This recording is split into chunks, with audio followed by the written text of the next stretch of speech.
ልጄ በረከቴ ነች።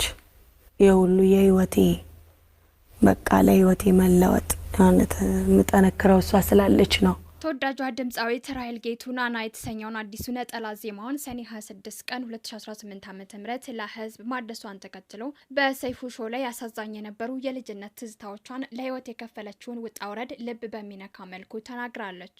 አዲስ አበባ ተወልዳ ያደገችው ራሄል ወላጅ እናትና አባቷን ገና በልጅነቷ በማጣቷ ደስ የማይሉ የልጅነት ጊዜዎችንም ማሳልፋለች።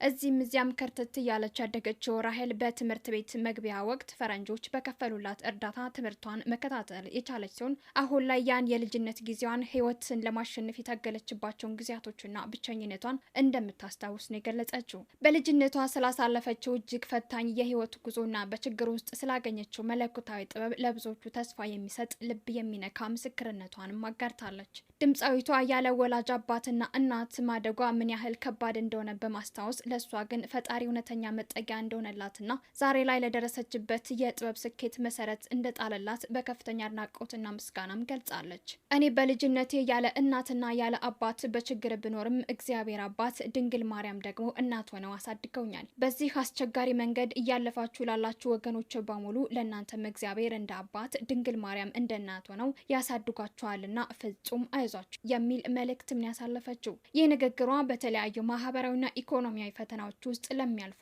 በተለይም ደግሞ ወላጆቻቸውን አጥተው በተስፋ መቁረጥ ውስጥ ላሉ ህጻናትና ወጣቶች ታላቅ የብርታት የተስፋና የእምነት ስንቅም ሆኗል። በተለይም ደግሞ ከቅርብ ጊዜ ወዲህ ሃይማኖቷን ቀይራለች ተብሎ ሲናፈሱ ለነበሩ ወሬዎች መልስ የሰጠችበት ድንቅ አጋጣሚም ነበር። ራሄል እጅግ አሰልቺ የነበረውን ህይወቷን ተጋፍጣ የወለደቻት የ14 ዓመት ልጅም አለቻት። በፍቅር ህይወቷ የወለደቻትን ልጇን ብቻዋን እያሳደገች የምትገኝ ሲንግል ማም ናት። ልጅ አሁን ትልቅ ልጅ ሆናለች። እግዚአብሔር ይመስገን። ልጅ በረከቴ ነች፣ ልጅ ሀብቴ ነች። የምጠነክረው እሷ ስላለች ነው ያለችው ራሄል የመኖሬ ምክንያት ስትልም ገልጻታለች። አያይዛም ጨዋና አስተዋይ ልጅ መሆኗን የተናገረችው በልጅነቴ ብቸኛ ሆኜ ማደጌ ለልጄ ጠንካራ እናት እንድሆን አድርጎኛል ስትልም ገልጻለች። ድምጻዊቷ አክላም እግዚአብሔር ቢያሳካልኝ ትልቁ ህልሜ ልጆች የሚማሩበት ትምህርት ቤት መክፈት ነው ያለችው ሲሆን ህልሜን ከእግዚአብሔር ጋር አሳካዋለሁ የሚል ምኞቷንም ገልጻለች። ከትልልቅ ድምጻውያኖች ጋር ከዚህ በፊት ብዙ የመድረክ ስራዎችን የሰራችው ራሄል በቅርቡ ለንደን ላይ ከታዋቂው ድምጻዊ ከጎሳዬ ተስፋዬ ጋር በመሆን ኮንሰርትም ታቀርባለች።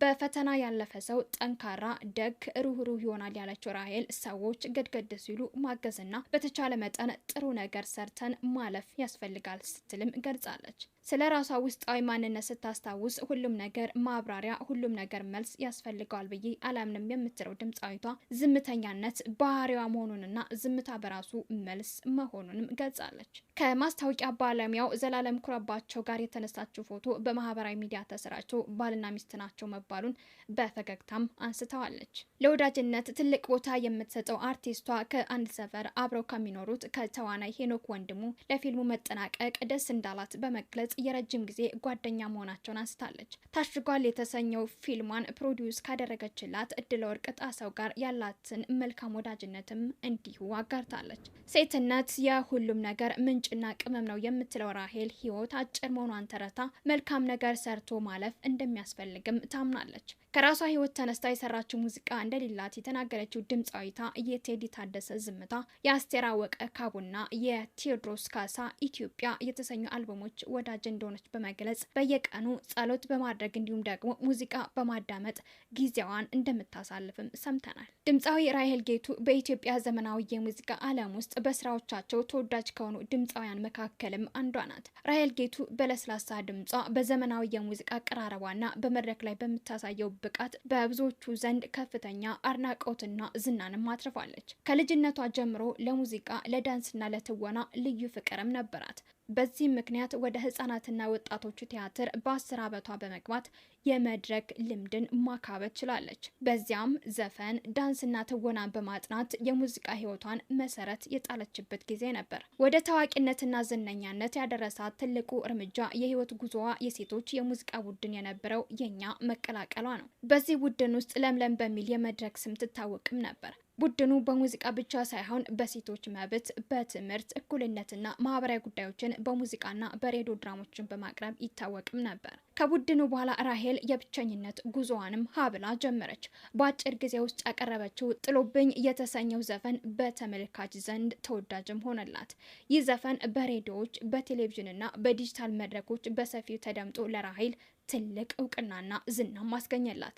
በዘፈኖቿ ውስጥ ፍቅርን፣ ተስፋን፣ ህይወት፣ አገር ፍቅርና የሰው ስሜት በሚያምር መንገድ ይገልጻሉ። ራሄል ጌቱ የሚያምር ድምጽ ከመኖሯን በተጨማሪ በመድረክ ላይ የምታሳየው ኃይል፣ አለባበሷ፣ ውበትና ከአድናቂዎቿ ጋር ያላት ቅርበት በብዙዎቹ ዘንድ የተወደደች አርቲስትም አድርጓታል። በዘመናዊ ሙዚቃ ዘርፍ ውስጥ በፍጥነት ዝነኛ ከሆኑ ድምፃውያኖች መካከል አንዷ ስትሆን በርካታ ክሊፖችንና አልበሞችንም ሰርታለች።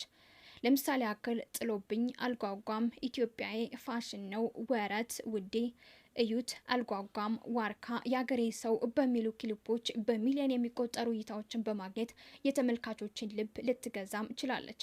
ከአልበሞቿ መካከል ደግሞ ኢቴሜቴ ተጠቃሽ ነው።